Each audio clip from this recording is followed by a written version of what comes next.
In mobile applications, dynamics of objects are simulated using a physics engine. Usually, the engines do not provide vibrotactile rendering methods to collisions. We developed PhysVib, a software library enabling a physics engine to provide vibrations. PhysVib supports to provide physically plausible automated vibrations.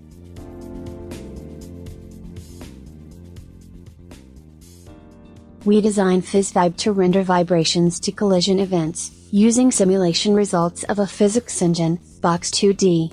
In the real world, a user perceives a collision of objects with her eyes. The collision vibrates the objects, and the user hears sound from the vibrations via the air. If the user touches the vibrating object, she feels vibrations from her skin.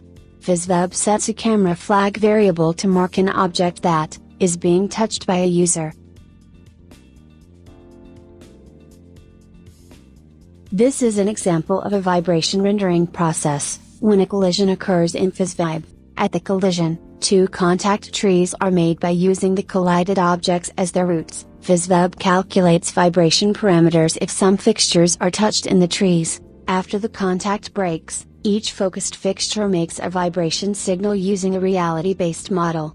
PhysVib generates a vibration waveform by superimposing the signals. For the demonstration, we prepare a mobile application using three different object pairs: rubber ball and concrete block, wooden sphere and wooden board, and steel can and steel plate.